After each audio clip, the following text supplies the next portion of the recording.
guys, another old versus new. Uncle Brad, Join Jules. We're here together to focus on the Negroni. They say it's the godfather of cocktails. So we're going to do it. We're going to explore it together. Uncle Brad, I assume you're doing the OG classic. And I'm going to do a fun riff. So let's get into the Negroni. Going OG here, way back in the Wayback Machine. Actually, not that far. Depending upon who you listen to, the Negroni is either from the late 1800s or the early 1900s. But regardless of the origin of the Negroni, we know, one, it's from Italy, and two, it is synonymous with the Italian cocktail culture, which, well, I'll tell you, Italy's not known for a huge variety of cocktails because they've got cocktails, but a lot of it's Prosecco, or you've got Aperol and Campari. And that is one of the main ingredients in the Negroni. And, you come from a family that likes to cook. There's some Italian in your background. You've traveled the world. 30%. 30%, not an insignificant amount. Just saying. So, yeah. Hey, right? Come on, give me some respect. So I'll tell you that the Negroni is just like Italian cooking. It's not overly complicated. It just takes three simple ingredients and really lets them shine. And that's what's so great about the Negroni. So with the Negroni, you've got your Campari. Of course, that's the big show here with Negroni. You've got your sweet vermouth, and I like Cocchi. And then you've got your gin, and whatever gin you want to use, that's personal preference. I like Junipero. It's a little juniper forward, but nice citrusy gin's great. Whatever the gin that you want to use is good for you. I've read people say they like the Antica vermouth. It's got a little bit of the vanilla back, so if you like that, great, go with that. I like Cocchi. But yeah, look, if you find something else and you want to explore it, that's great. It's just using different ingredients and decide what you like. But for me, the classic is made with Campari. Campari is the vehicle, believe it or not. They print the Negroni recipe on the back of their label. It's the vehicle that carried the Negroni really into popularity without not a lot of marketing. Truth be told. So I'll tell you one other thing that's really great about the Negroni, as you know, it can pivot in so many different directions. So if you want to swap out gin for bourbon or rye, now you've got a Boulevardier. And that's a delicious, delicious savory cocktail as well. Instead of using gin, and you can use club soda if you want to tone down the alcohol a little bit. Now you've got an Americano. So the Negroni is just as easy as it comes because it's equal parts of three ingredients. You just have to have those right ingredients, and then you got it. Got to have the right ingredients. All right. Let's see you make it. Yeah. Again, okay. So I'm going to make a little adjustment here. And so I'm going to take my mixing glass. In this case, I'm using a beaker. You can use whatever you want at home. I happen to like the beaker because it has a little science to it. It makes me seem like I'm very sophisticated. So I use the beaker. So I'm going to fill my beaker up. Now, the thing I'll tell you about the Negroni is you can make it right in the glass. I don't like to make it in the glass. I like to make it in the beaker because it can get a little messy in the glass. And so I make it in the beaker. That way, if I'm making a bunch of them, I can fill this thing up and just pour into all the glasses. So the first ingredient I'm going to go with here is my gin. So we're going to go, for me, it's going to be 1 ounce of gin. You can do whatever you want as long as it's 3 equal parts. So if you want a really big Negroni, go 2 ounces a piece and have a night of it. Yeah. If you want a small Negroni, go a little less. But it's 3/4, it's an ounce, it's an ounce and a half, whatever you want, but as long as it's 3 equal parts. So now I'm going to go with my vermouth. Vermouth is actually, when you get good vermouth, you can drink vermouth on its own. And, a little vermouth with a twist of lemon and some ice is a great little summer cooler. So now I've got my Campari. The Godfather. The Godfather. Hello, Campari. Give it a little stir. And then if you don't want this to dilute any more in your glass, course, you can pour it into a chilled glass and not have any additional ice. I like a little ice because I like it to kind of just mellow out a little bit. That's for me, and I think for me that's the way I like it. Right, so I'll throw a couple of nuggets of ice in here. Just pour. Now, if I had a nice block of ice, that might be kind of cool in here too, like a nice little ice chunk, nice clear ice chunk, good for presentation. And then you can garnish with an orange peel. You can garnish with an orange slice. I went ahead and dehydrated some blood oranges, and I'm going to use a dehydrated orange for mine. Wow. Look at that. That is beautiful. Yeah. You have your Negroni. I'm going to make my version of a Negroni, which is a smoked rosemary Negroni sour. So we are going off the wheels of this bus. It is still taking the bones using the same ingredients as the Negroni. We're sweet vermouth, Campari, gin, except we're using a rosemary simple syrup, an egg white, a little bit of lemon juice, and I'm going to just do a splash of orange. I just kind of think it'll help brighten the cocktail up. But this is one of the reasons why I wanted to do this, is because this is such an easy trick. I'm going to smoke my glass without a smoker. It's a very easy way to do it.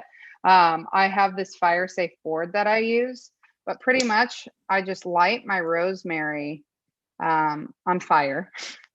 So I have my little lighter here. I get it to where it starts to smoke on the tips. And then I put it on the board and I flip my glass over. And I'm just going to let that smoke while I make my cocktail. That easy. You can do it with cinnamon. I've done it with lavender. Smoking this way, I feel like, is so easy and fun. And a lot of people ask me, does it change the flavor? Totally. Hold on. Did you say you smoked lavender? Yeah. I didn't know we could do these things.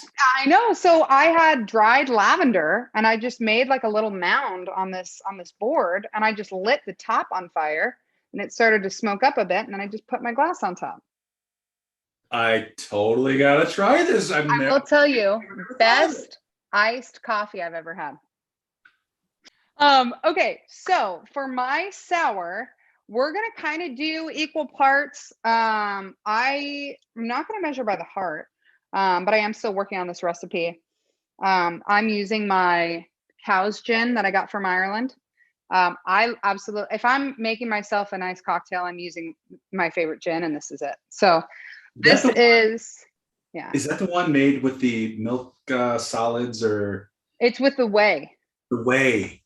Yeah. So Bertha's Revenge is what it's called, and it is my favorite. Way cool. Yes. Okay. So Bertha's Revenge, we got that right there. I'm going to do, for me today, because I am going to want to drink this, I'm not going to go super heavy on the pours. So we're just going to do a little bit. So we have our gin. We're also going to do our sweet vermouth, Campari. Love you so much. Then I'm going to do some lemon juice, a little bit of lemon juice in there. The Negroni, I always like to have a fresh orange slice so I can get that orange flavor in there. It's just my personal preference. So I'm just going to squeeze just a little bit of rosemary syrup. And then, of course, egg white pre-cracked right on in there. We're going to dry shake. That's why we riff. Ice now. Ooh, I can smell the smoke too from the rosemary, which is very nice. Very well executed. Look at that. Gosh, that's beautiful. Look at how gorgeous that is. This got way foamy too, which is, I love it.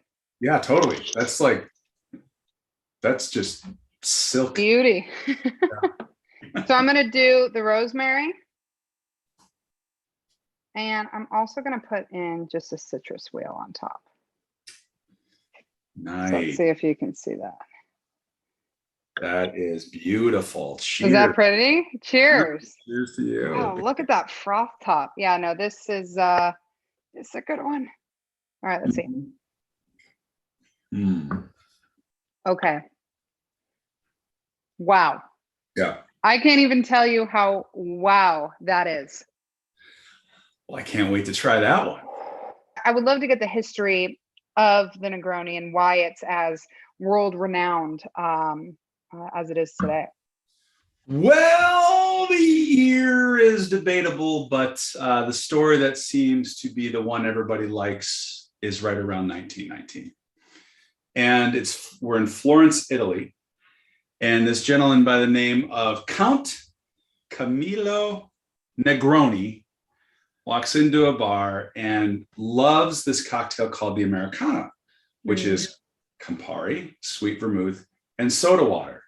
But either he was having a bad day or he was getting amped up for the night. He said, 86, the soda water, put gin in there, please. And poof, the Negroni was born, and it became wildly popular in Italy.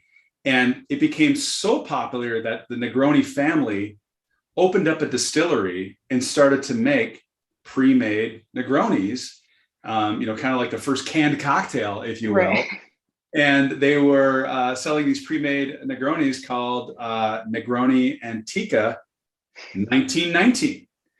And that is the background on the Negroni. Now, the interesting thing, I think more interesting, is Campari. Mm-hmm. So Campari being a key player here in the Negroni, Campari goes back to, I think it's 1860, before Italy really unified.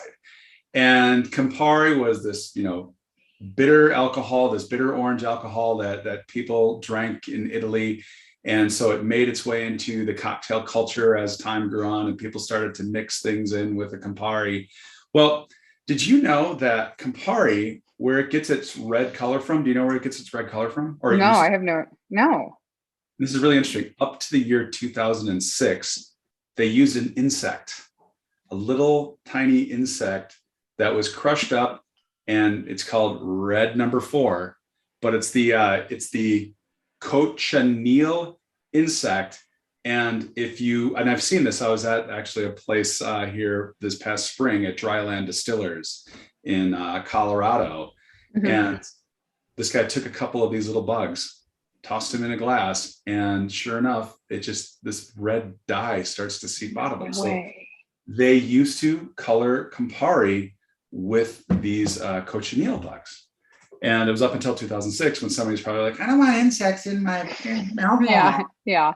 Cancel culture. Yeah. Right. Yeah. They got canceled. And so now they just use an artificial coloring.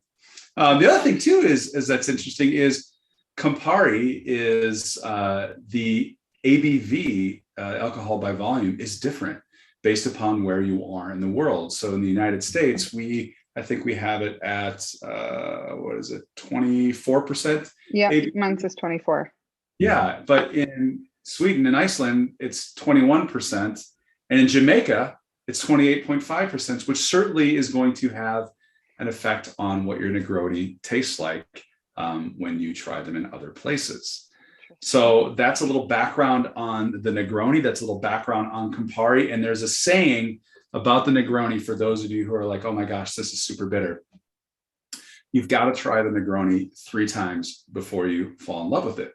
But by the 3rd time you try it, you'll be hooked. Just like Italian cooking, it's all about the 3s, right? All right. Well, that's it for our Negroni cocktail.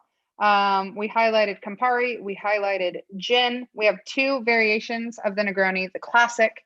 We have my smoked rosemary Negroni sour. We will link the recipes below, both of ours. Make sure to like, follow, subscribe, follow me at Join_Jules, follow Uncle Brad at Cigars and Vino. This is old versus new. Cheers. Cheers.